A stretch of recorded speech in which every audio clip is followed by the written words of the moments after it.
Assalamu alaikum. Narisome Injili ya Isa Kristi yonkiwa na Markusi.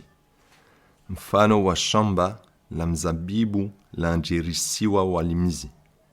Amwesa Isa andrisa usomedza watu hamifano. Arongoa. Vuka mtu akaatabu shunga ya mzabibu. Aizingidzia uhura. Atsimbi ngama ya uhamua zimbia. Aunru munara wa wingogea. Amwesa anyajirisa walimizi wa mizabibu. Ala waonre harimwatsi yangina.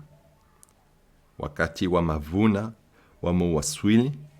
Aveleha mrumizi hawalimizi wale.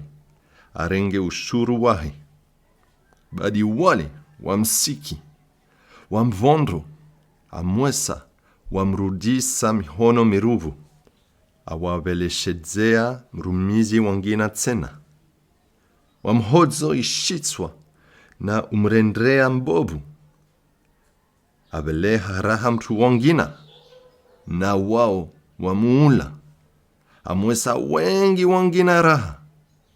Wabubua wasalia na wasalia wawaulu. Mwenyewe akaabakiwa na mtu mmoja raha. Ne de umwana mubenze wa wahe mtu baba. Awapelesheawo ombade wa mwiso haujiambia. Watsostehi umwana wangu. Badi walimizi wale waambiana. Tsunu umchu atsowarithio lishamba. Na muje rimuule. Na umwaratha utsoka watu. Bas, wamsiki, wamuulu, amwesa, wamvutso vonze mwalishamba. Vavo mwenye walishamba atsofanya chini.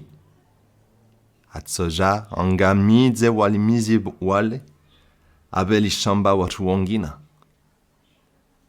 Kama soma urongozi unu, wa umongishia mtu wa harifu, libwe wa undrizi walilatsa, de la rendreha libwe mahususu la nyongaju.